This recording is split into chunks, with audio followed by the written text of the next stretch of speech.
te damos gracias por tu palabra. Eso sí que es fiel y clara, y pedimos que tú la hagas clara para nosotros y podamos entenderla, podamos discernirla, podamos vivirla y compartirla, porque muchas almas todavía están lejos sin conocerte. Y sabemos que si no oyen acerca de ti, ¿cómo podrán creer? ¿Y cómo oirán si nosotros no les hablamos? Pedimos que nos ayudes a no guardar este tesoro que es tu palabra y el don de la gracia para la salvación del hombre, sino compartirlo con el mayor número posible. Y por aquellos que estarán viniendo, superando dificultades por falta de transporte, permite que ellos puedan llegar. En el nombre de Jesús. Amén. Bueno, ahora sí vamos al libro de Apocalipsis. Estamos en el capítulo 3. La iglesia de Sardis es allí donde estamos. Yo voy a leer el texto, así tal como está, y luego vamos a analizar un poco el contenido de este mensaje para esta iglesia. Aquellos que ya han tomado, han estado estudiando desde que comenzamos con la iglesia de Éfeso, continuamos luego con la iglesia de Esmirna, de Pérgamo, de Tiatira, y llegamos a Sardis. Ya conocen más o menos por dónde andamos. El bosquejo que ustedes tienen es muy sencillo, no tiene mucha vuelta, ni muy sofisticado o profesional, pero esperamos que todos ustedes lo puedan entender. Dejamos que se acomoden los que están entrando, y entonces espero que todos tengan el bosquejo, hayan recibido allí en la entrada. Es todo lo que hacemos para ayudar a quienes quieren conocer la palabra. Este es un libro no muy fácil, y por el otro lado, sí, bastante fácil. Yo veo que hay algunas criaturas pequeñas que están aquí. Por favor, los padres, llévenla afuera. Allí hay lugar para párvulos pequeñitos, para los de cuna. Hay todo lo que ustedes necesitan. Por eso queremos que los de 11 años arriba, bienvenidos aquí. Los demás tienen sus lugares por allí. Voy a leer el texto, Apocalipsis 3, 1 al 6. Escriba al ángel de la iglesia en Sardis, el que tiene los 7 espíritus de Dios y las 7 estrellas, dice esto: yo conozco tus obras, que tienes nombre de que vives y estás muerto. Sé vigilante y afirma las otras cosas que están para morir, porque no he hallado tus obras perfectas delante de Dios. Acuérdate pues de lo que has recibido y oído, y guárdalo y arrepiéntete, pues si no velas, vendré sobre ti como ladrón, y no sabrás a qué hora vendré sobre ti. Pero tienes unas pocas personas en Sardis que no han manchado sus vestiduras, y andarán conmigo en vestiduras blancas, porque son dignas. El que venciere será vestido de vestiduras blancas, y no borraré su nombre del libro de la vida, y confesaré su nombre delante de mi Padre y delante de sus ángeles. El que tiene oído, oiga lo que el Espíritu dice a las iglesias. Este es el texto de Apocalipsis 3, 1 al 6. ¿Está claro? ¿Es correcto? ¿Estaban siguiendo la lectura en su Biblia? Vamos a notar en primer lugar la diferencia de las credenciales del autor a las distintas iglesias. Por ejemplo, él escribe a Éfeso y él se presenta el que tiene las 7 estrellas en su diestra. A Esmirna él dice el primero y el postrero. Son diferentes iglesias, situaciones, experiencias, y también hay diferencia en cuanto a la presentación de él, sus credenciales. A Pérgamo, el que tiene la espada aguda de 2 filos, dice esto: a Tiatira, el Hijo de Dios, el que tiene los ojos como llama de fuego. ¿Notan ustedes la diferencia? Y luego a Sardis, el que tiene los 7 espíritus de Dios. ¿A qué se debe esta presentación y la diferencia entre iglesia e iglesia? Bueno, debemos hacer siquiera un breve comentario para que cada uno luego pueda tal vez ampliarlo hasta donde el Señor le permita. Sin lugar a duda, la presentación tiene que ver con lo que más necesitaba la iglesia a la cual él dirigía sus respectivas cartas. Las 7 estrellas son las 7 iglesias. La iglesia de Éfeso debía saber que el Señor de ellos era el Señor de todas las demás iglesias de Asia Menor y consecuentemente de la iglesia como tal, la iglesia universal, por decirlo así. Ustedes saben que existe lo que decimos iglesias locales e iglesia universal, en el sentido de que tomamos la iglesia como todos los redimidos, no importa mucho la denominación, lo que importa es que son todos los salvos, y tomamos iglesias también en forma más, digamos, pequeña, iglesia local. Esta es una iglesia local. La otra iglesia que está en San Lorenzo es una iglesia local.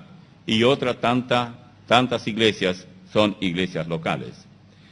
Bueno, qué buena manera para comenzar con estas cartas a las 7 iglesias, o, según el caso, a la iglesia como tal, en su totalidad. Esto significa que Él es todo para todas y para toda la iglesia. Noten la diferencia. Para todas las iglesias locales y para toda la iglesia en su totalidad. Es el mismo Espíritu, el Espíritu Santo, el que está detrás del asunto, el que dirige a la iglesia, y yo no tengo la menor duda. Y yo no estoy diciendo aquí que tal o cual iglesia es la verdadera y tal otra no es verdadera. Basta decir esto. La iglesia se compone de personas, de hombres y mujeres. Todas las personas que pertenecen a la iglesia de Él, no estoy hablando ahora de la iglesia local, porque tal vez algunos no pertenecen a ninguna y cada vez encontramos más gente, pero todas esas personas son la iglesia de Él. Algunos nunca se bautizaron, incluso de ninguna manera. Otros nunca participan de la cena del Señor, porque como no pertenecen a una iglesia local, así están. Algunos se nutren de la literatura, de la Biblia, en su casa, y dicen, nosotros tenemos nuestras reuniones en nuestra casa, a veces con los vecinos. No hay nadie que dirija específicamente, porque no hay nadie que se siente capacitado para hacerlo, y no lo hace. Pero ellos aman al Señor. Los veremos en el cielo, yo no tengo la menor duda. La cuestión templo, la cuestión iglesia local y todo eso está perfectamente bien, es muy bueno. Eso viene desde, no digo los templos muy al principio, pero sí, las iglesias se congregaban. Iglesia también, la Biblia habla acerca de la iglesia que está en su casa. Un hermano tenía cierto grupo y eso se consideraba iglesia. No se admiten doctrinas extrañas en una iglesia bíblica. No se admiten tradiciones ni prácticas extrañas a lo que fue revelado por el Espíritu Santo. Y lo tenemos en la Biblia. No se admiten visiones ni revelaciones de ningún tipo en una iglesia que es fiel a la palabra. Y no se admiten interpretaciones forzando el texto para que diga lo que uno quiera. Es fácil hacerlo. La palabra Éfeso significa deseado. Y vimos que cada uno de los lugares geográficos donde estaban las iglesias, cada ciudad tenía su significado. En cuanto a Esmirna, donde él es el primero y el postrero, el énfasis es que él es todo y en todo cuanto la iglesia necesita. Pérgamo, por ejemplo, donde él se presenta como el que tiene la espada aguda de 2 filos, significa que él es y será siempre quien apartará lo malo de lo bueno. Es el único. ¿Recuerdan ustedes el caso cuando el Señor relató una parábola diciendo que un sembrador fue y sembró su semilla? sembró trigo, por ejemplo, y luego resulta que cuando ya germinó había cizaña. Y vinieron los siervos de él y dijeron, Señor, ¿quieres que vayamos y arranquemos? Él dijo, no, dejen que crezcan las dos cosas juntas. Es exactamente lo que está pasando hoy. Lo falso y lo verdadero va junto. Y por eso tenemos tanta lucha. No sea, dijo él, que arrancando lo malo, arranquen lo bueno. Cualquiera de ustedes que aunque tenga algo en su jardín y tenga alguna plantita débil que ya está creciendo y alguna mala a su lado, sabe que no puede arrancar así nomás sin correr el riesgo de arrancar lo bueno también. Es muy fácil. Pero ¿qué hace usted? Pone el dedo para proteger lo bueno y ahí arranca lo malo. Pero usted no puede hacer eso cuando tiene un campo de tantas y cuantas hectáreas. No va a hacer eso. Entonces el Señor dijo, dejen. Cuando crezca, cuando dé semilla y todo esto, yo voy a apartar, o mis mensajeros van a apartar lo bueno de lo malo al fuego y lo bueno al alfolí.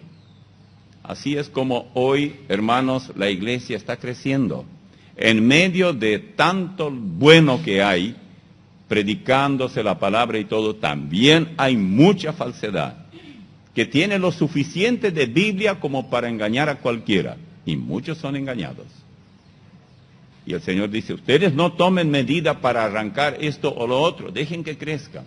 La Iglesia Católica, en una época hace muchos años, cuando comenzó la Iglesia Cristiana a mostrar su fuerza después de la Reforma, pretendió hacer justamente esto, porque consideró a los cristianos herejes, y pensó que hay que hacer algo.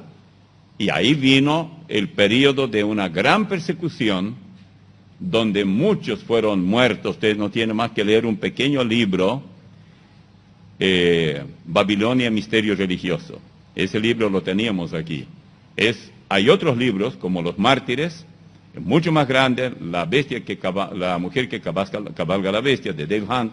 Esos libros son mucho más grandes, pero aquí el de Babilonia, Misterio Religioso, es un libro que yo recomiendo porque en muy pocas palabras ofrece mucho, hasta hay ilustraciones.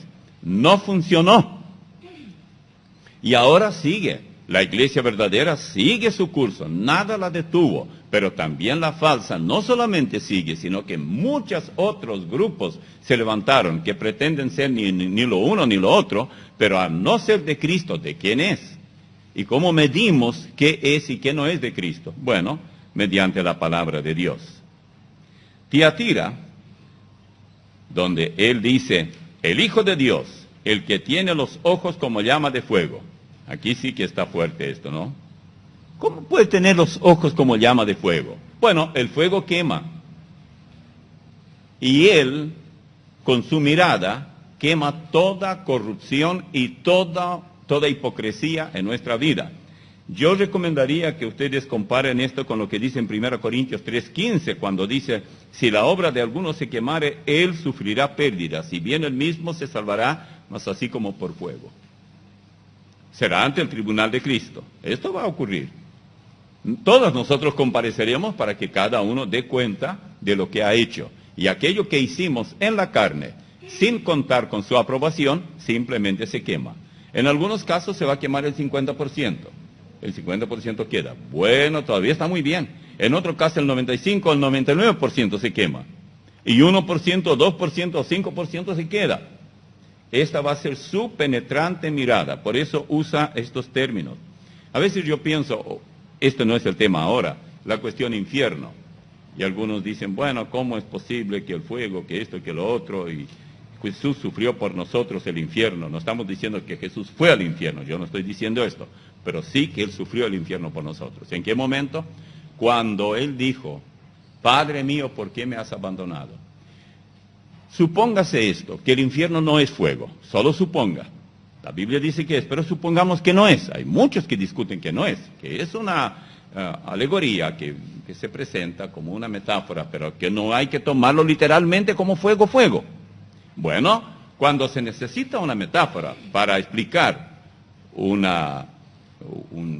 digamos, algo literal, es porque es tan fuerte que es peor que lo literal. Es decir, en este caso sería algo de mayor sufrimiento que sufrir cayendo en el fuego. Todos sabemos cómo quema el fuego. Y cuando apenas nos quema un poquito, hay como gritamos y tratamos de hacer algo, porque es muy doloroso. El infierno va a ser peor. ¿En qué sentido? Bueno, el mismo Señor clamó, ¿por qué me has abandonado? Y tome esto en cuenta cuando hablamos del juicio y del infierno. A la postre, desamparado por la eternidad, será peor que quemarse vivo en el fuego. Ustedes pueden discrepar, no hay ningún problema. Yo solamente digo lo que yo veo en la palabra de Dios, pero cada uno tiene libertad de decir, esto está bien, lo otro está mal, y usted saca la cuenta. Digo, el pastor dijo, hoy el 50% de verdad, el resto, verdad, algo, pero no me fue claro. Bueno, o yo no acepto. Perfectamente bien. A Sardis, él se presenta como el que tiene los 7 espíritus de Dios. Es decir, que él está en control total, perfecto de todo. Él acapara todo. Sardis significa escaparse, o esos que se escapan. Es muy triste lo que dice el versículo, digamos, en el capítulo 3, versículo 1, especialmente en la última parte. Tienes nombre que vives y estás muerto. ¿Podría corresponder esto a qué época? Porque también aquí ya entramos en otro punto. Cada una de estas iglesias representa cierta época. Hemos dado años y períodos para cada una de las iglesias anteriores. Ustedes se van a sorprender, pero yo les diré que esta iglesia que estamos considerando ahora, para mí, corresponde a la época de la Reforma. ¿Cómo? Sí.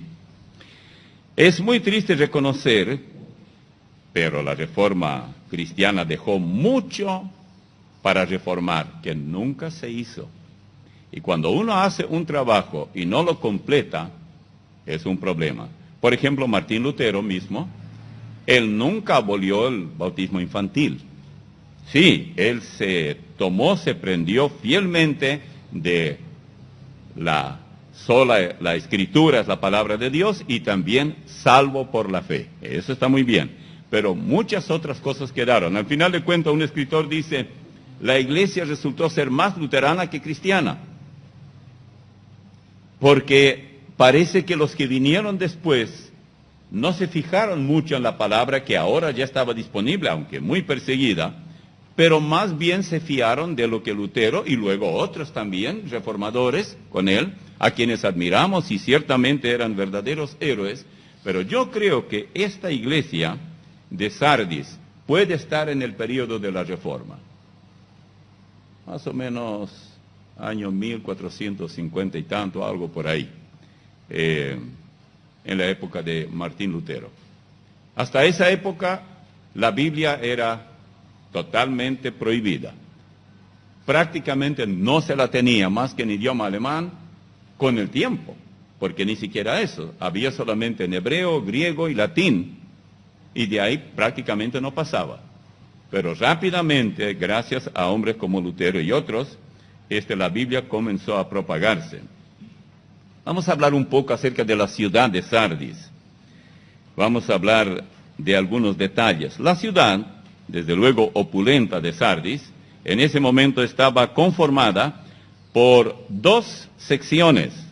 La sección antigua de la ciudad, algo parecido a Jerusalén, la parte este y la nueva Jerusalén, digamos, la moderna, que se hallaba en la montaña. Y cuando aumentó excesivamente su población, se construyó una nueva sección en el valle inferior.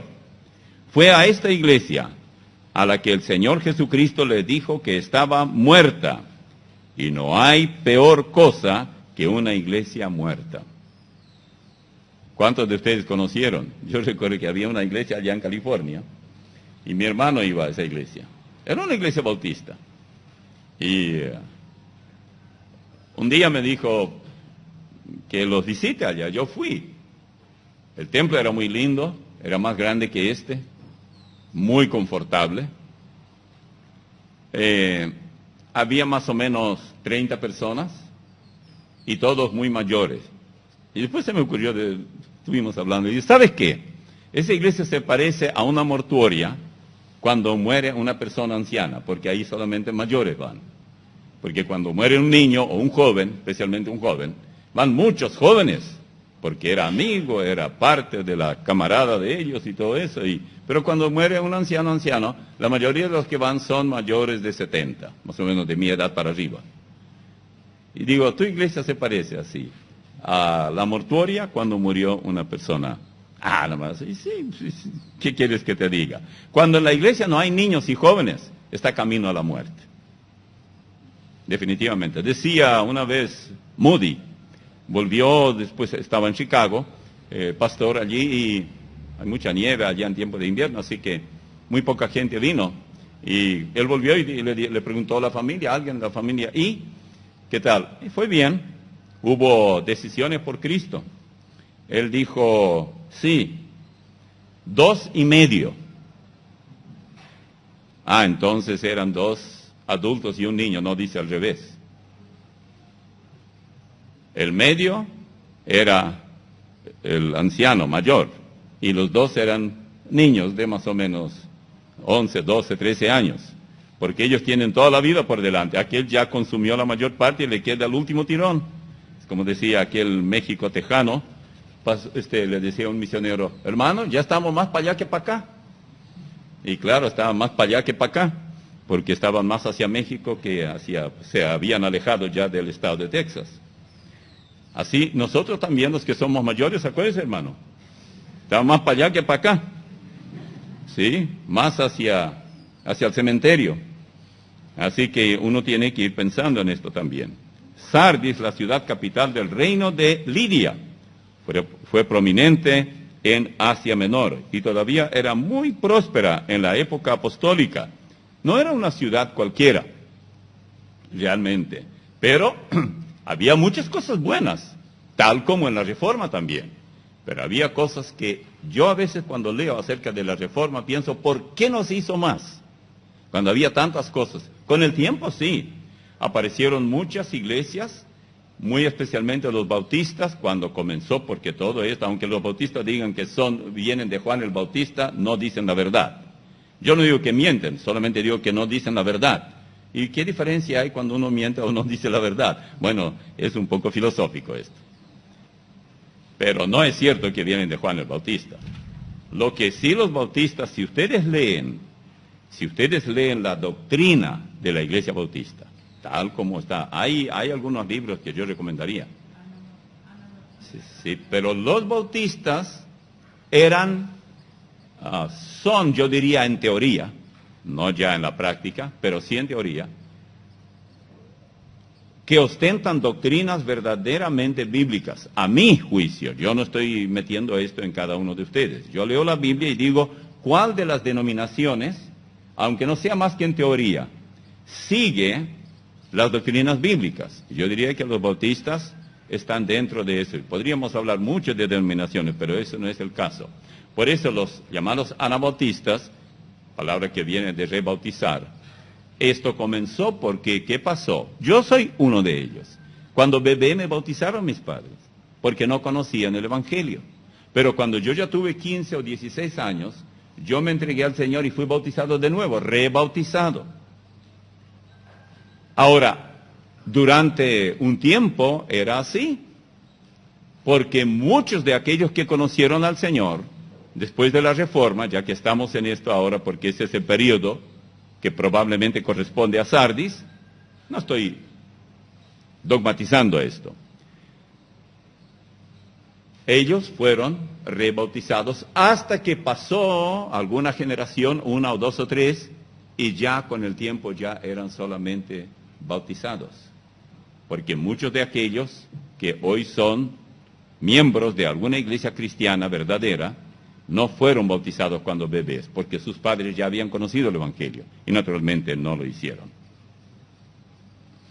Entonces, Sardis significa escaparse, o esos que se escapan. ¿De qué se escaparon? Bueno, de todas las tinieblas en las que estuvieron por tantos años. La iglesia estaba totalmente sumida en la ignorancia. Si ustedes han estado estudiando todo esto desde ya antes, saben que hubo un periodo de la iglesia de Constantino. Bueno, la iglesia de Constantino no es cristiana, es de Constantino. Cuando estuvimos viajando por Israel, recuerdo que el hombre, Shevitz de apellido, judío, que era bastante conservador judío, pero de ninguna manera cristiano, pero trataba de no ofendernos, él decía que Constantino con su madre, entre los dos hicieron del paganismo, él decía eso, él no es cristiano, la iglesia cristiana.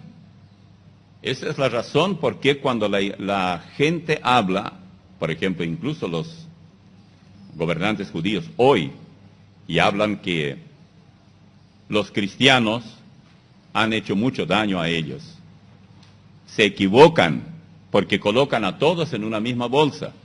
Nosotros tenemos que aprender a distinguir el cristianismo constantino del cristianismo de Cristo.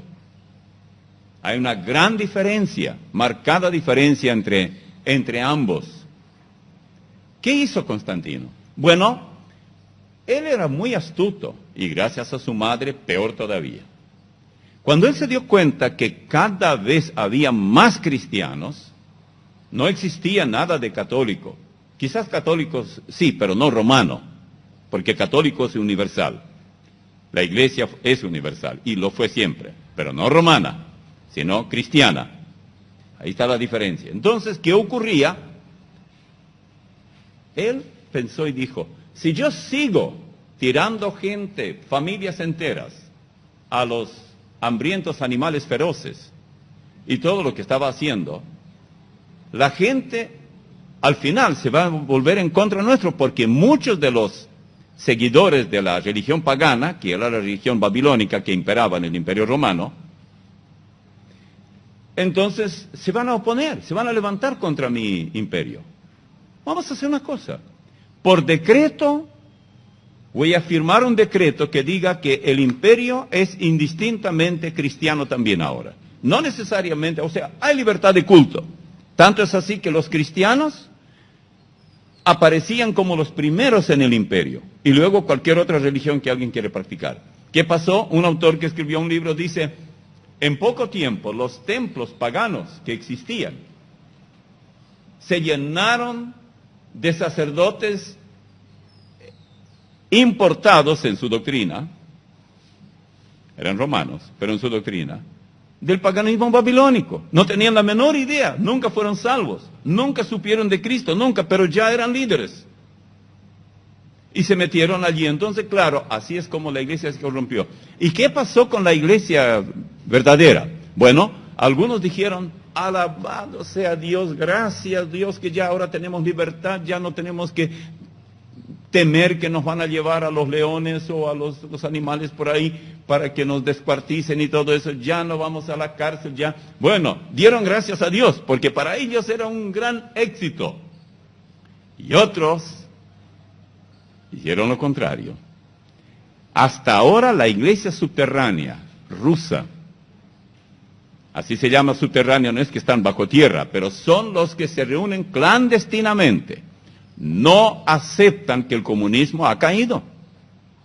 Y hasta ahora ellos, la iglesia subterránea, tiene su propia organización y no hacen pacto. Un buen ejemplo, la iglesia grande de Moscú. Es un suntuoso templo enorme donde la gente no puede entrar porque tiene capacidad tal vez para 1,500 y se reúnen como 4,000. Todos están parados, no hay asiento porque no hay donde poner tanta gente y no pueden entrar y hacen 2 o 3 servicios cada domingo. Bueno, ¿por qué? Porque la ciudad, que tiene millones y millones de habitantes, no tiene más que un templo grande. Hay otros templos por ahí, por los barrios, pero muy poca cosa. Y eso durante el tiempo del comunismo era para mostrar cuánta libertad de culto había bajo el régimen comunista. Por eso hay un paralelo hoy. Y hubo entonces gente que no aceptó el cristianismo de Constantino, el constantinismo. Simplemente dijeron, esto es fraude. ¿A la luz de qué? Bueno, de la Escritura. Se dieron cuenta por las Escrituras que eso no era correcto. Y lo rechazaron. Bien hecho. Y hoy, yo cuando alguien me contó eso de Rusia, porque en China todavía es bastante, muy restringido. Ellos crecen económicamente, es cierto, es un boom, pero en términos de lo que se llama así en la política, libertad religiosa, no existe. Pero hay algunas alabanzas de Cristo. La iglesia de Sardis recibe la alabanza más breve de todas las iglesias de parte de nuestro Señor Jesucristo. Yo conozco tus obras. Esto muy bien puede referirse a las etapas iniciales de la Reforma, cuando Martín Lutero hizo lo que hizo.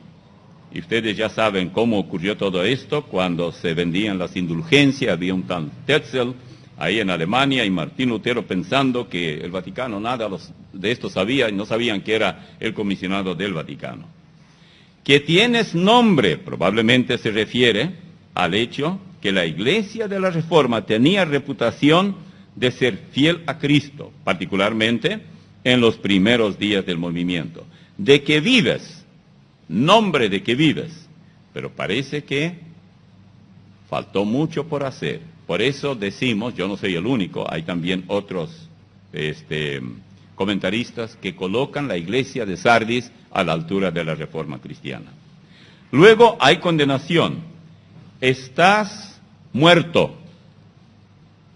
A esto fue lo que me referí, de que el ritual y la ceremonia de la iglesia de la Reforma a menudo opacó a lo verdadero. Bueno, vayan ustedes a alguna iglesia de esas nominales, cristianas nominales.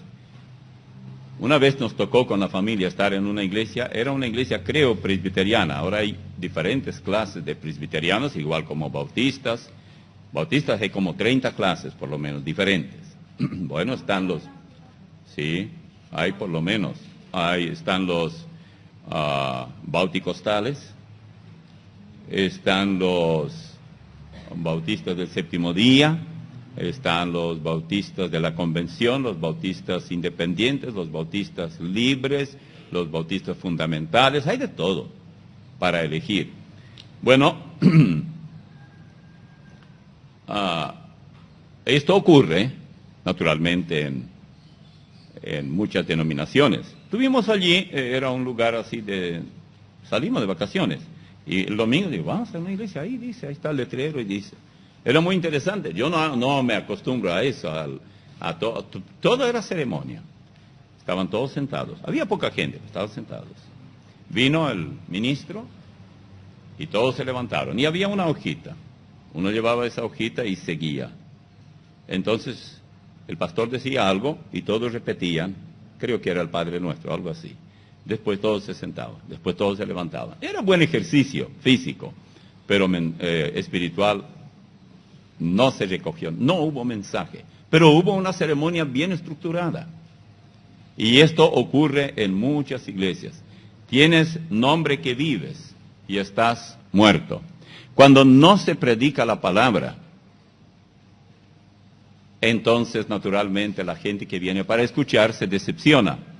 Y hay un olor a muerte, olor a cadáver, olor a cementerio, cuando la palabra de Dios está ausente. Porque no he hallado tus obras perfectas delante de Dios. Cuidado, está en el capítulo 3, versículo 2. No se preocupen por la palabra perfecto, porque perfecto es asumir que toda la palabra, en este contexto, la Biblia es la palabra de Dios. No vamos a hablar ahora de perfección, que nosotros somos perfectos o algo por el estilo. ¿Qué dice después? Hay consejos que él da. Número 1, sé vigilante. Esta es una expresión que, claro está, indica una, digamos, deficiencia. Sería en la enseñanza y en los líderes de la Reforma. Sé vigilante. Había muchas cosas que corregir y había muchas cosas que profundizar. Había muchas cosas en las que insistir. Claro que ellos corrían peligro. Lutero mismo, no lo mataron porque tenía un buen amigo por allí, pero otros murieron. de sus contemporáneos.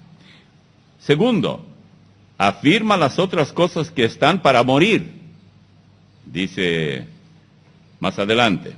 Esto evidentemente se refiere a la necesidad de afirmar las buenas enseñanzas doctrinales, porque estaban apagándose. Es que cuando uno se propone hacer las cosas bien, como en la época de la Reforma, al no ver una respuesta rápida, también se debilita y luego probablemente se queda a medio hacer. Tercero, acuérdate pues de lo que has recibido y oído. ¿Qué es lo que recibió la Iglesia de la Reforma? Bueno, recibió una maravillosa revelación en muy pocas palabras. Solamente por la fe en Cristo, mas el justo por la fe vivirá. Romanos 1:17. Romanos 1:17 fue lo que prendió la chispa. Miren, 1, 2, 3, 4, 5, 6, 7 palabras. Mas el justo por la fe vivirá. Allí quedó. Eso fue lo que a Lutero le encendió, por decirlo así, la llamarada de la gran reforma, que es por la fe y no por obras. Y si es obra, entonces no es por fe. Si es por fe, no es por obras. No pueden combinarse las dos cosas. Cuarto, y guárdalo. Esto, claro está, comunica la advertencia de adherirse tenazmente a las doctrinas claramente enseñadas en las Escrituras y guardarlas. 5, arrepiéntete. El arrepentimiento no solo involucra el acto de volverse a Dios, sino también un corazón sumiso, decidido: Señor, estoy equivocado, o Señor, estuve equivocado, Señor, no quiero seguir así. Luego tenemos la advertencia de Cristo a Sardis: pues si no velas, vendré sobre ti como ladrón y no sabrás a qué hora vendré sobre ti. Como las iglesias de la Reforma no escucharon las advertencias de nuestro Señor, es obvio que van a ser tomadas por sorpresa cuando el Señor regrese. Una de las muchas evidencias de esta ignorancia de parte de las iglesias de la Reforma, que somos nosotros, es que hay líderes de ellas que son miembros de los programas ecuménicos, del Concilio Mundial de Iglesia, del sistema Volvámonos al Vaticano. Y a mí me sorprende cuando oigo de alguien, había un hermano de apellido, el nombre es Jack Van Ampe. Eso salió por algunos lugares. Yo lo conocí. Estando en algunas conferencias en Oklahoma, a él lo llamaban la Biblia ambulante o la Biblia en los zapatos. Este hombre, lo escuché hablar varias veces, se ponía a hablar y podía citar capítulos y capítulos de la Biblia, pero volvió al Vaticano, se reconvirtió, pidió perdón a los católicos de todas las verdades que había dicho. El perro vuelve a su vómito y la puerca lavada al cieno. Si un hombre de este calibre es capaz de hacerlo, y lo estoy hablando con cierta autoridad, pero lo llegué a conocer. Cuando a mí me dijeron esto, yo no lo pude creer hasta que encontré luego sus disculpas en Internet por haber dicho verdades. Entonces uno se pregunta, ¿cómo es posible? Siempre les dije que cuando yo a veces viajaba y veía todo lo que estaba pasando, y aún allí mismo en California encontraba eso, y le decía a mi esposa, yo no sé qué está pasando, pero me estoy dando cuenta que gente de quien uno no esperaría se vuelve en contra de lo que predicaba. Y le dije a los hermanos, si a mí me pasa un día esto, échenme de la iglesia. Y mi esposa me dijo, mejor que te mueras antes. Se murió ella. Y no es porque me dijo eso, se murió, pero no pienso hacer eso. Creo que yo, francamente les voy a decir, yo no sé por qué ocurre esto en la gente. Yo no estoy diciendo que Jack Van Ampe no es cristiano o que no es regenerado, pero realmente es despreciar la gracia. Cuando Pablo escribe a los Gálatas Ustedes se habrán dado cuenta ya en el capítulo 3, si ustedes quieren buscar, ese texto no está en el bosquejo. Ustedes se sorprenden de lo que él les está diciendo, hasta dónde ellos se habían ido. En Gálatas capítulo 3 dice, oh Gálatas, versículo 1, insensatos, ¿quién os fascinó para no obedecer a la verdad? A vosotros, ante cuyos ojos Jesucristo fue ya presentado claramente entre vosotros como crucificado. Esto solo quiero saber, sigue diciendo, de vosotros. ¿Recibisteis el Espíritu, con mayúscula Espíritu Santo, por las obras de la ley o por el oír con fe? Tan necios sois, estamos en Gálatas 3, versículos primeros, ¿no? Tan necios sois, habiendo comenzado por el Espíritu, ahora vais a acabar por la carne. Claro, porque comenzaron alguien vino ahí y más o menos los contaminó con doctrina, diciendo, bueno, está bien, ustedes son gentiles y todo, pero ustedes tienen que guardar este ritual, tienen que no comer esto, tienen que hacer aquello. Y en el capítulo 5, los primeros versículos, también a los Gálatas, es la iglesia que fue más golpeada. Estad pues firmes en la libertad con que Cristo nos hizo libres, y no estéis otra vez sujetos al yugo de la esclavitud. He aquí yo, Pablo, os digo, que si os circuncidáis, de nada os aprovechará Cristo. Y otra vez testifico a todo hombre que se circuncida, que está obligado a guardar toda la ley. Y oiga el 4, de Cristo desligasteis los que por la ley os justificáis, de la gracia habéis caído. Cuando yo era niño, los hermanos mayores solían decir, el hermano fulano cayó de la gracia. Bueno, para mí era como que se deslizó y cayó directamente de cabeza en el infierno. Pero no dice esto. Ellos, salvos por gracia, despreciaron la gracia.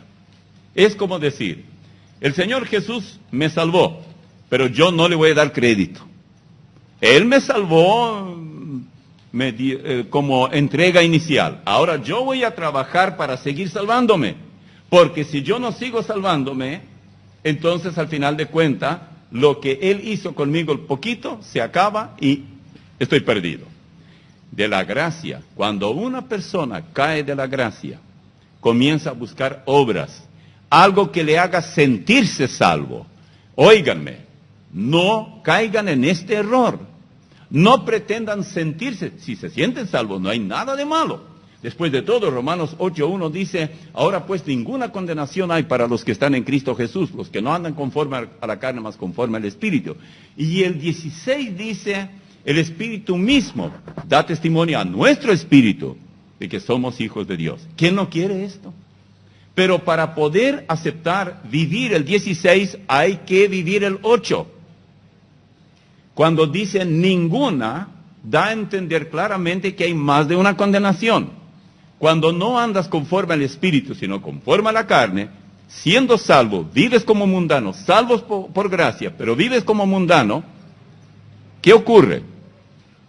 No pierdes la salvación, pero lo que te está pasando es que tienes condenación. Te condena la palabra cuando la lees o la escuchas, te condena los hermanos, te condena los mundanos, te condena tu propio corazón, te condenan tus vecinos. Tú que eres cristiano. Tus compañeros de trabajo te condenan. Una vez dijiste a alguien que yo soy cristiano, la persona va a ir a fijarse de ahí en adelante en tu conducta. Mejor no digas a nadie nada, así volverás después como aquel muchacho que fue a la marina. Hermanos, contentos todos, muchacho joven y todo uniformado y todo, y vino a la reunión y queremos que des testimonio. Estuve 2 años allí, nadie se dio cuenta que era cristiano. ¡Qué testimonio fabuloso! Bueno, si usted va a vivir una vida que va a decepcionar, mejor que nadie lo sepa. Claro, pero usted quiere no solamente saber, creer que es salvo, usted quiere sentir. Bien, no hay nada de malo. Si no lo siente, igual es salvo. Y si quiere sentir, entonces Romanos 8 primero y luego el 16. Pero tienes unas pocas personas en Sardis que no han manchado sus vestiduras y andarán conmigo en vestiduras blancas porque son dignos. No mancharon con falsas doctrinas. Por lo tanto, el Señor se encarga de ayudarles a tener también una vida cristiana no falsa. ¿Y qué en cuanto al desafío de Cristo a Sardis? El reto de Cristo a esta iglesia, al igual que a las demás, está también dirigido a cada uno individualmente. El que venciere será vestido de vestiduras blancas. Y estos vencedores, como ya he dicho, son una referencia directa a esos que han nacido de nuevo y desean vivir como corresponde. La blancura de la que está hablando es la santidad, no solamente futura, sino actual. Escúchenme, cuando ustedes dicen a alguien, oh, fulano de tal, yo no sé por qué algunos dicen, fulano de tal es muy cristiano, pero muchos dicen eso. Es como decir, Andrés Pérez es muy paraguayo. ¿Cómo puede usted ser paraguayo o muy paraguayo? ¿Cómo es uno muy paraguayo? ¿Es o no es? Y ya está. Pero cuando decimos eso estamos expresando algo que tiene sentido. Es incorrecto, pero tiene cierto sentido. Tal vez tendríamos que expresarlo de otra manera. Cuando una persona la vemos, la tratamos, y nos damos cuenta, ya lo hemos examinado en varias circunstancias de la vida, y decimos, esta persona es de verdad cristiana. Lo que habla, lo que enseña y lo que vive coincide. Esa persona tiene autoridad. Por eso la blancura, o sea, no hay mancha. Ustedes ya saben la diferencia entre un médico y un mecánico. Los dos son buenos, pero uno anda sucio y otro muy limpio. El mecánico, cuanto más sucio su ropa, tanto más mecánico es. Pero el médico, con una manchita, el paciente lo ve y dice, si este es capaz de tener esa manchita en su chaqueta blanca, voy a escuchar lo que me van a decir, pero nunca más vengo aquí. ¿Y qué le parece un mecánico blanquito? Y usted trae, dice, levante el capó, por favor. Usted levanta y dice, a ver, mira, y de lejos, porque no quiere que no se ensucie nada. ¿Va a volver a él? No, va a decir, mejor que vaya usted a hacer cirugía y todo esto, pues usted no es médico de autos, tal vez usted es médico de gente, y cosas por el estilo. Esta es la gran diferencia que hay entre unos y otros. Si queremos blancura absoluta, entonces tenemos que cuidar nuestro testimonio. Aparte de lo que creemos, porque muchos dicen, no, lo que cree no importa, a mí lo que me importa es su conducta. ¿Así? Vaya, cuando vaya a la casa y vuelva a leer capítulo 10 de Hechos. Ahí usted va a tener a un buen colega, con la diferencia que él no se quedó allí. Su conducta era intachable, Cornelio. Tanto es así que sus oraciones y su conducta llegaron a la presencia de Dios y los ángeles y el Señor y Dios mismo se gozaron de ver a un Cornelio. Sin embargo, Cornelio no había sido salvo. Si usted luego lee todo el capítulo 10 y va al 11, va a encontrar que él tenía que mandar a buscar a un tal Pedro, era el apóstol Pedro, porque Pedro le diría cómo ser salvo. Y luego, en el 11, cuando Pedro se defiende en la iglesia de Jerusalén, les explica claramente que Cornelio no había sido salvo, pero sus obras llegaron al cielo. Y si alguien tiene una conducta que el cielo aplaude, no nos va a engañar a nosotros y vamos a decir, pero este, por supuesto que es salvo. Claro que sí. Si recibió respuesta a su oración, tanto es así que ante él vino un mensajero de Dios y le dijo que sus oraciones y sus limosnas llegaron a la presencia de su obra, sus obras, y no era salvo. ¿Se da cuenta cuán peligroso es depender de las obras de alguien y entonces decir, ese sí que es buen cristiano? Eso puede ser show. Aunque en el caso de Cornelio, él estaba buscando ansioso la verdad. Bien, veamos un resumen para cada cristiano. Si la iglesia de Sardis era mala, y corresponde a todo cuanto corresponde al período de la Reforma, ¿cuál no será la situación cuando lleguemos a la iglesia de la Odisea? No, la iglesia de Sardis no era mala. Lo que pasa es que pudo haber hecho más y no hizo. Yo conozco tus obras. ¿Son mis obras conocidas para él? Sí. Poniendo ahora esto en el contexto de cada persona. Tienes nombre de que vives y estás muerto. Versículo 1, la tercera parte. Yo creo que algunos de los cristianos son museos ambulantes. Suena raro, ¿no? Pero, ¿qué vamos a ver al museo? Algo que existió hace muchos años y todo eso. Sé vigilante y afirma las obras o las otras cosas que están para morir. Versículo 2, la segunda parte del capítulo 3. Tú mismo, no alguien que te va a vigilar. Los ancianos de la iglesia, los diáconos, el pastor, etcétera. ¿Cuánto tengo yo y cuánto tiene usted de las cosas que están para morir? Tal vez la conducta, tal vez la convicción de la gracia, están para morir. Siempre estamos en peligro. Si hay algo que necesitamos hacer, es aceptar lo de ser vigilante. Nadie podrá vigilar a nosotros. Nosotros tenemos que ser vigilantes. El cielo y la tierra pasarán, pero mis palabras no pasarán. Pero de aquel día y de la hora, dijo Jesús, nadie sabe, ni aun los ángeles que están en el cielo, ni el Hijo, sino el Padre. Mirad, velad y orad. Qué bueno para un mensaje con 3 divisiones. Mirad, velad y orad, porque no sabéis cuándo será el tiempo. Es como el hombre que yéndose lejos, dejó su casa y dio autoridad a sus siervos, y a cada uno su obra, y al portero mandó que velase.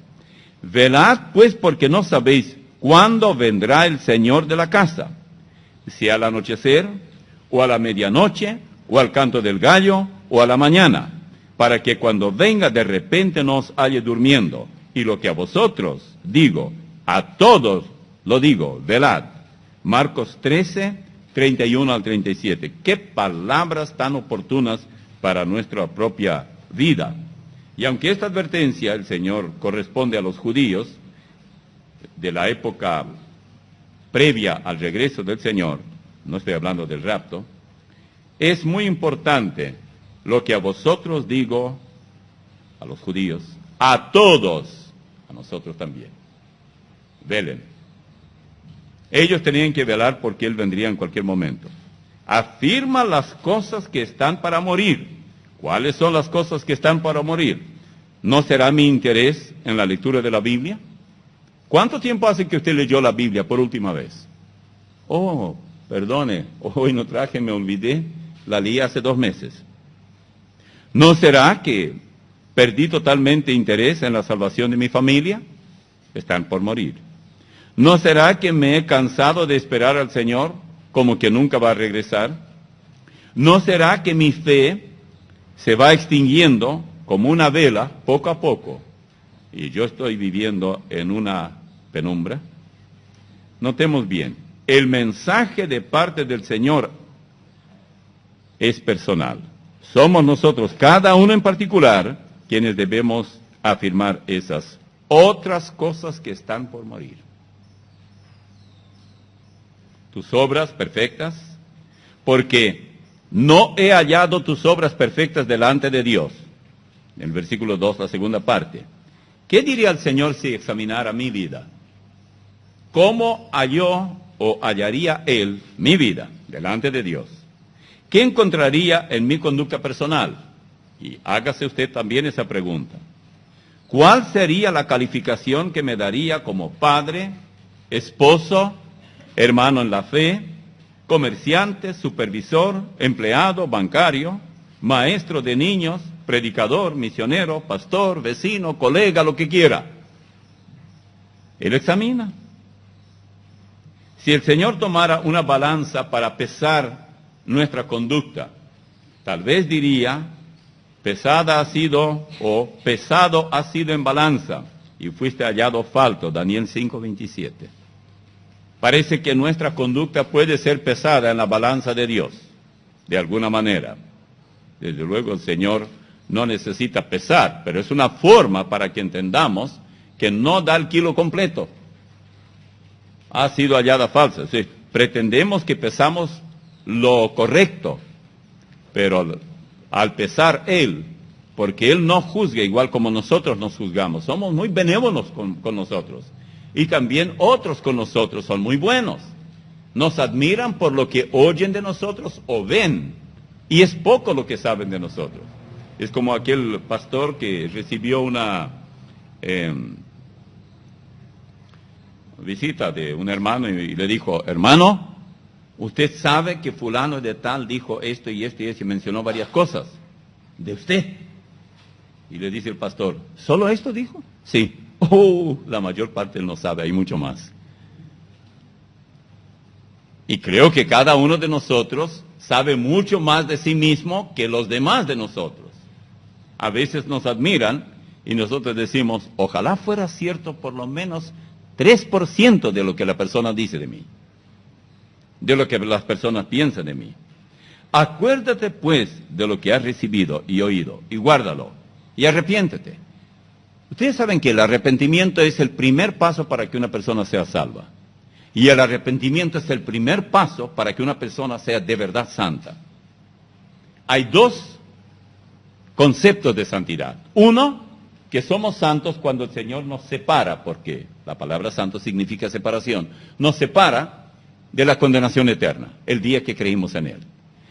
Pero hay otra santidad cuando yo, no Dios, me separo de lo que no le agrada a Dios. Esa es santidad. No voy a hacer esto, no porque no me gusta, me gustaría. No voy a leer esto, no voy a ver tal película, no voy a juntarme con tal gente, no porque no me gusta, especialmente en televisión. ¿Cómo acapara ese individuo tuvo sinvergüenza, el tirano victorioso, la atención de tanta gente? Si usted no se separa del televisor, él nunca se va a separar de usted, va a estar siempre allá donde lo pusiste. Si uno no se separa del pecado, el pecado no se separa de uno. Satanás tiene una paciencia, cara dura como él solo, y no le importa lo que digamos, a menos que nos separemos. Cuando José allá en Egipto se vio en problema, esa mujer seductora lo hubiera hecho pedazos de todo su futuro, si él no se hubiera alejado, arriesgando incluso hasta su propia libertad. Y con el pecado, hermanos, siempre es así. Uno se tiene que separar. Gracias a Dios damos porque Él nos separó de la condenación eterna. Pero todavía no estamos en la eternidad, estamos aquí. No estamos en el cielo, estamos en el suelo. Y mientras seamos terráqueos y no celestiales, o celestes, como usted quiera llamarlo, nuestro deber es separarse. Acuérdate, dice, de dónde has caído. Bueno, todos nosotros tenemos que tener esto en cuenta. Guárdalo y arrepiéntete. Hay cosas que tenemos que guardar y tenemos que arrepentirnos. De nuevo, en el versículo, la segunda parte del versículo 3. Pues si no velas, vendré sobre ti como ladrón y no sabrás a qué hora vendré sobre ti. Podría quitarle, porque si él dice qué es lo que va a quitar, ¿en qué forma vendría para quitar qué? No, nuestra salvación no. Pero podría quitar todas esas habilidades que uno tiene para servirle. Podría quitar la salud. Podría quitarle todo el entusiasmo que tenía antes. Una persona tan entusiasma para trabajar, entusiasta, tan dispuesta cuando joven. Y luego uno ve a ese joven 15, 20 años después, cuando ya se casa, barbita sin afeitar, medio desaliñado y triste, y ya no es el mismo. Y el entusiasmo de antes, ay hermano, es que todos son hipócritas. Y ya arregló todo. ¿Saben una cosa? Generalmente el último que tiene la culpa es el culpable. El último que admite ser culpable es el culpable. Es como el rey allí, le conté eso en Alemania. Había muchos presos. Y todos querían salir de la prisión, como yo haría lo mismo tal vez. Y estaban allí y decían, sabiendo quién vino, tenía la autoridad para dejarle salir a quien él quería. Y cada uno explicaba por qué estaba allá y que era inocente. Era inocente. Pero uno estaba sentado en un rincón allí, quietito, y no hablaba. Se acerca el monarca a él y le pregunta, ¿y tú qué hiciste? Intento de muerte, armado no sé cuánto. Explicó todo lo que había hecho. Saquen a esto y llévenlo afuera porque va a contaminar a todos los demás. Y lo largaron. Porque si no, todos los demás que son inocentes ahora van a ser culpables porque hay uno aquí que los va a contaminar. Era el único que merecía estar en libertad. Hermanos, quedó mucho en el tintero, pero el tiempo me dice goodbye. Entonces vamos a dejar aquí. Vamos a darle gracias a Dios. Padre, en el nombre de Cristo te agradecemos. Tu palabra es preciosa, es amena, es agradable y es necesaria. Gracias por el Espíritu Santo que nos ayuda a entenderla. En el nombre de Cristo Jesús. Amén.